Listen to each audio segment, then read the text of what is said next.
Bonsoir. Oui, salut, je suis tout à hauteur. Il y a quelque chose qui me suit depuis tantôt, puis c'est une boule blanche. On dirait un ovni, ça se rapproche depuis tantôt, puis je pense que vous devriez comme envoyer des polices. Bonjour, il y a quelqu'un dehors. Madame, je vais respirer, m'expliquer la situation. Qui est dans ma fenêtre? Il y a quelqu'un dans ma fenêtre. Qui, madame? Qui est dans la fenêtre? Madame, dites-moi où vous êtes. Oh mon Dieu, j'ai peur.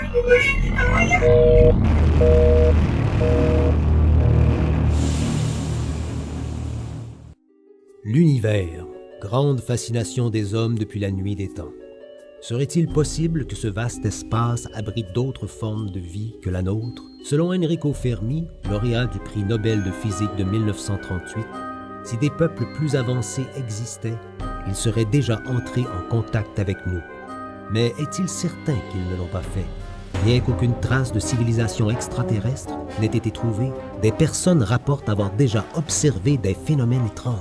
Plus qu'on fait de la recherche au fil des années et des décennies, on se rend compte que certains secteurs de la Terre qui ont plus d'observations ou encore certains types d'observations, c'est souvent au même endroit.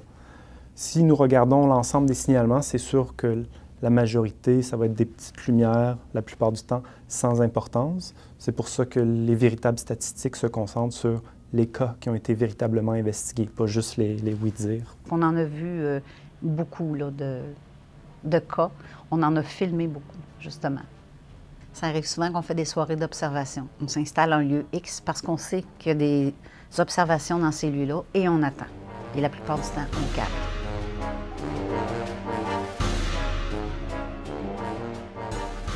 Tandis que certains restent dans le silence, un faible pourcentage de gens, témoins de phénomènes étranges, se confient à des enquêteurs spécialisés. On va entendre le témoignage, on va enquêter, on va comparer des cas. Il ne faut pas oublier que nous, au Garpan, on fait de l'investigation de témoignages. Donc, c'est vraiment plus basé sur ce que les gens ont vécu que de l'ufologie plus de simple. On a certaines catégories, des typologies pour classer les ovnis. Fait que les principales connues, c'est lumière nocturne ou encore des rencontres rapprochées de premier type, deuxième type, troisième type, principalement. C'est différent de l'autre typologie qui est comme par exemple des projecteurs qui poursuivent des voitures ou encore des soucoupes volantes. On essaie d'être le plus transparent possible sur les conclusions qu'on peut émettre. Parce que, bon, d'un côté, est-ce qu'on peut reconnaître la vie dans l'univers d'un point de vue bactériologique, mais est-ce qu'on peut dire qu'il y a de la vie de forme humaine dans d'autres dimensions? Donc, il faut être très posé sur nos conclusions. Un des cas importants qu'on a traité, c'est le cas de Sainte-Marthe-sur-le-Lac. C'est un cas de 1966. C'est d'abord des jeunes qui ont vu une lumière tomber et puis, voulant aller voir récupérer le météorite, ils sont tombés sur un humanoïde qui leur barrait le chemin. En gros, il n'y a pas eu grand-chose à faire, il a juste eu besoin d'être là. Il était tellement grand. Quelques années plus tard, le témoin se confie à nos caméras. Quand j'ai vu le fameux faisceau de lumière, moi, je pensais que c'était un éther de chaleur, je sais pas quoi, mais là, on joue au cap pareil, mais j'avais ça dans la tête. J'ai dit, c'est quoi cette affaire-là? Marcel aussi, il l'avait vu, lui. Fait que j'ai dit, s'il n'y a pas de bruit, il n'y a pas rien, ça peut être un météorite, mais ça n'a pas fait de bruit, rien, aucun son. Fait que 5 minutes après, j'ai dit, on va lâcher les cartes. J'ai dit, on va aller voir ça. Après avoir observé une lueur étrange par la fenêtre du salon, Denis Saint-Germain et son cousin Marcel sortent de la maison afin d'éclaircir ce mystère. Ils empruntent alors un sentier boisé, menant d'après leur intuition au lieu où serait tombée cette présumée soucoupe volante. C'est à ce moment qu'à leur grande surprise, quelque chose leur bloque le chemin. En marchant pour aller voir où était tombée la fameuse lumière, ils voient ce qu'ils décrivent comme étant un humanoïde d'à peu près 7 pieds de haut, musculature très large. Le témoin parle aussi de veines sur lui. Donc, l'humanoïde leur barre la route et pendant une fraction de seconde les regarde et les jeunes apeurés se retournent et partent en courant.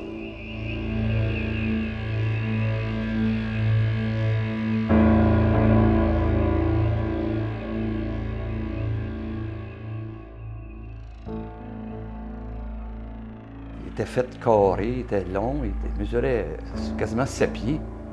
Fait que là, j'ai dit à Marcel, quand j'ai mis la main sur l'épaule à Marcel, j'ai dit à Marcel, Marcel, tu vois-tu ce que je vois? Marcel, il a dit oui.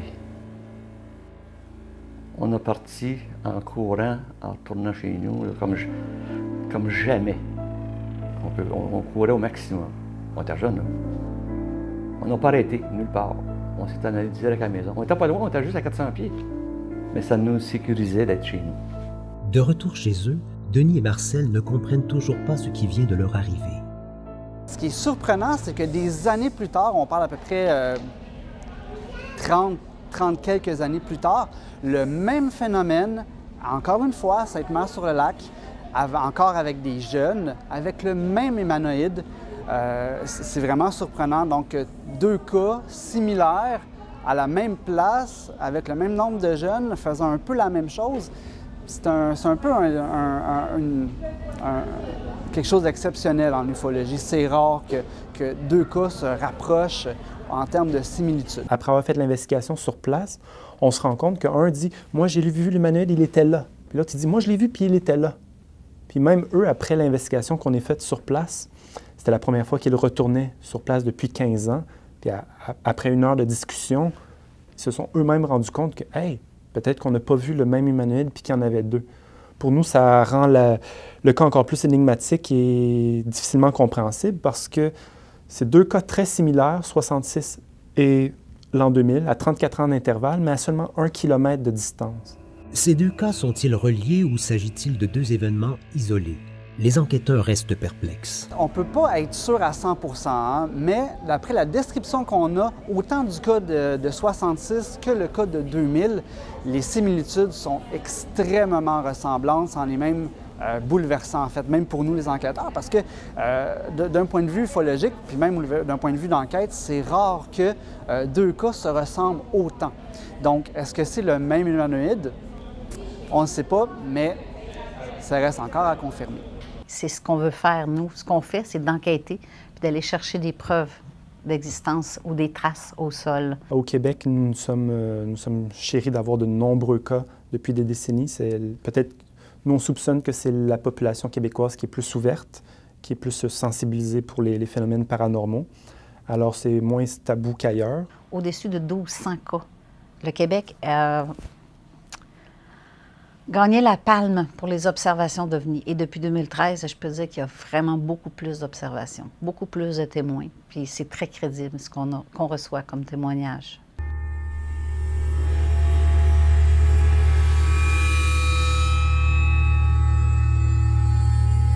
Il faut que ça arrête d'être tabou. Donc, on va forcer les gens, même si vous n'êtes pas sûr de ce que vous avez vu, mais au moins prenez le téléphone et signalez votre cas. Si on peut au moins expliquer que ce soit une rentrée atmosphérique, que ça peut être une comète ou autre chose, mais au moins, on va avoir ciblé le problème. Les informations que nous possédons aujourd'hui sur les civilisations extraterrestres, ou les OVNI, ne sont basées que sur des témoignages et des hypothèses invérifiables. Dans cet univers immense et ancien, comment pouvons-nous penser que la vie n'a pu apparaître qu'autour d'une seule étoile? En attendant, de nombreux astronomes, professionnels et amateurs, écoutent et observent le ciel dans l'espoir de recevoir un signal incontestable émis par une espèce extraterrestre.